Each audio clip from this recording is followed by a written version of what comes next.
To our art world family. Today we're coming to you from the Nahmad Contemporary Gallery, 980 Madison Avenue, and we've got a special edition because we're going to be looking at an exhibition by Jean-Michel Basquiat titled Words Are All We Have, curated by Dieter Buchhart.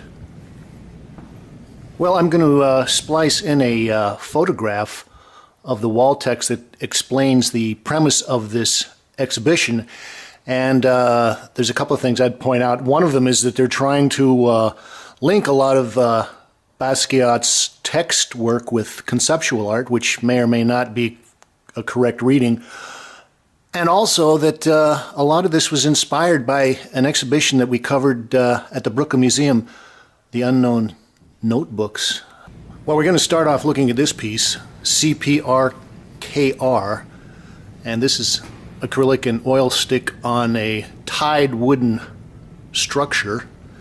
And this piece is a memorial to Charlie Parker, who was one of Basquiat's idols, and it also talks about him dying at the Stanhope Hotel. We've got a nice wall. These are all canvases about the same size. I think they're approximately 7-foot squares. And the first three of them are just raw canvas. This is titled Natives Carrying Things, and this is just straight oil stick on unprimed cotton duck. And the interesting thing about this is that people like Joe Bradley are trying to create something like that. These two other pieces are titled New and Fake. These are from 1983, and they're talking about Leonardo da Vinci. One of the things that I like about this show, and sort of the whole question of the text and the drawing and that, is that Basquiat is using these panels, these canvases, basically almost like pages of a notebook. And that's pretty audacious and pretty bold. You know, he goes in, does these works, and doesn't really worry about it a lot. This piece is titled Thesis, and it's also from 1983, and I'll just read a little bit of the wall text. In Thesis, the visceral red paint that has been generously applied to the surface contrasts with fragmented phrases and erratically appearing words. Mona Lisa falling the stairs down, Trojan horse, a good painting, etc. These are all from the lyrics that Basquiat produced with his 1979-1980 band Gray, and they were performed at the Mud Club. And these were crafted first through music. These bemusing riddles that confound and intrigue continue to exist through his painting. I just like the kind of the raw approach to this, and also, like I say, I think that he was more of a poet than he was a conceptual artist. Well, I like this piece. It kind of made me think of Philip Guston a little bit, and that little shot of blue in the middle is nice. And here again we've got his, almost like a chant, Moses, Moses, Moses, and the urgent paint handling and splattering, and that shot of blue. And again, this is staff into serpent, leprosy trick, water into blood. Now, there was one large piece that they didn't let me photograph, and so we're going to have to skip over that. This is a theme that Jean-Michel used a lot, which was the famous black athletes.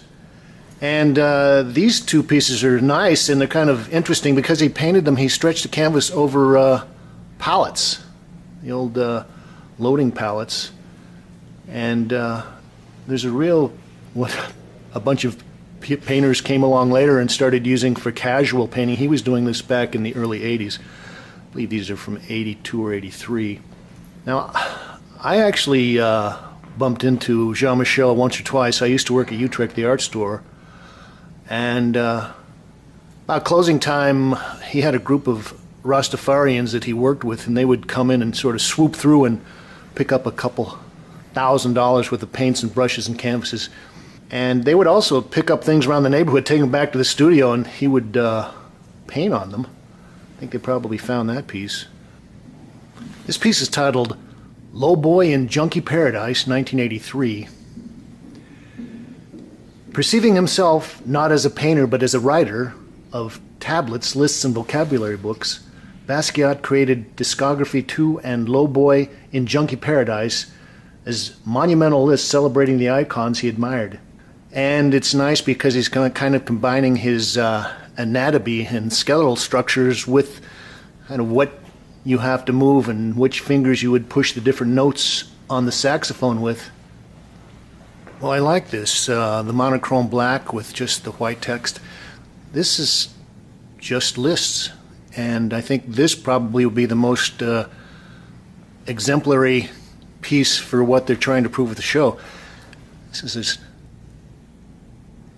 idols, his jazz personas, and it's actually kind of ironic that a lot of these jazz players and Jean-Michel's final tragic ending sort of relate to each other. But it's nice to see the way that he's able to kind of personalize this and put a certain amount of expression in there and still keep a nice textual approach. Well, this piece is titled 5 Fish Species, 1983, acrylic and oil stick on canvas mounted on wood supports. And I'll just read a little bit from the wall text. In this triptych, Basquiat has erected a rather menacing monument to Beat Generation author William S. Burroughs, one of his greatest inspirations. The left and right panels refer to the night of September 6, 1951, when Burroughs accidentally shot his wife, Joan Vollmer, in the head in a game of William Tell. Basquiat commodifies and brands the bullet that killed Vollmer, marking it with the copyright symbol. Well, this is interesting because I know that when I made deliveries to Jean-Michel's studio, he was just maybe 5 or 6 blocks away from where William Burroughs lived in what he called the bunker, which was at 222 Bowery in what was an old YMCA building there. I think another nice thing about this piece is the way that he contrasts the raw canvas, kind of the beige color of that, against gesso primed canvases in the two right-hand panels. I think it's interesting to note the way that Basquiat made his stretchers. He didn't bother with joining them with an angle or anything. He just sort of overlapped the boards and then would stretch the canvas over there almost like someone stretching a hide. This piece is Untitled, Hand Anatomy, 1982, acrylic, oil stick, and paper collage on canvas mounted on tied wood supports. In Untitled Hand Anatomy, Basquiat diagrams the complexities of the human hand. Having studied diagrams from the classic medical textbook Gray's Anatomy as a young boy, Basquiat may be referring to chapter 4 of the book, which covers myology, the scientific study of muscles, listing muscles that enable the hand to move, such as the abductor digiti, minimi flexor, and the flexor digiti minimi brevis. Basquiat thereby examines the foundations of the physical functioning that allows him to create the work.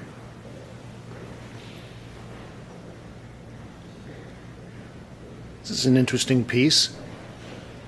You can see that he's gone to just regular stretched canvas, but he's got a lot more layered paint underneath there. This is not just raw canvas. He's spent a lot of time building up a surface. He's got splashes and drips and glazes and things, but he always keeps his kind of notation practice going. What price, Porky? I think this relates a lot to Warner Brothers cartoons. And I guess he would probably keep a little notebook with him. I like the way that they've got this black, he's got the black swatch going down the middle of this, dividing the two halves. There's also always a sense of urgency in Basquiat's handling of his materials, and he was a great colorist. And I think in a lot of ways he was working on these very fast, and he didn't have time to overthink things, and you can just see that he had a natural graphic sense and a wonderful coloristic sense. This is one of the more unusual pieces in the show. This piece, I think it's titled Masonic Lodge, and I love the blue monochrome, but if you look closely you can see that there's a lot of pedimenti. There's a lot of stuff coming through. He had another canvas that he painted over. Featuring anatomical depictions characteristic of many of Basquiat's most important works, Masonic Lodge is a mesmerizing map of the human skull, the building blocks of which are invoked by the title's reference to masonry. Cradling the vital organ that is the brain, the complex architecture of the skull is broken down by Basquiat into such constitutive parts as the patella bone, the ramus, and the occipital. Basquiat's perception of himself as a writer of lists and tablets is particularly poignant in this work, which evokes the illustrations of a traditional textbook. Unlike mere illustrations, however, Masonic Lodge is imbued with Basquiat's subjective comprehension of anatomy. Well, this is a nice wall of paintings. This piece, Oreo, is actually from 1987, the year before Jean-Michel died. And, well, they don't mention this fact in the wall label, but Oreo was kind of a slang term for someone who was black on the outside and white on the inside. And again, we've got here Universal. Jean-Michel's kind of picking a logo that everyone sees all the time, every day, and giving it his own personal twist. And there's a lot of pedimenti things under the surface. Some people consider this erasure, you know, when he scratches through his letters or paints over something. I actually would consider it canceling something. This is whole livery, also pretty simple, just a line of text with his copyright symbol on there. And he's wonderful with his little kind of shots of color here and there, just enough to really highlight things and make for a nice combination.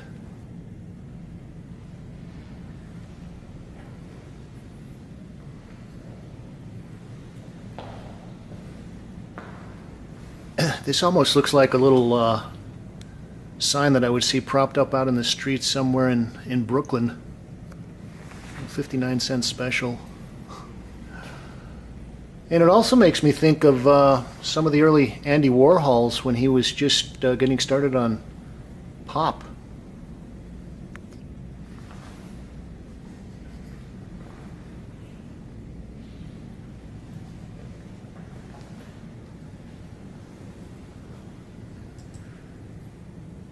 This is Untitled from 1987, acrylic and oil stick on canvas.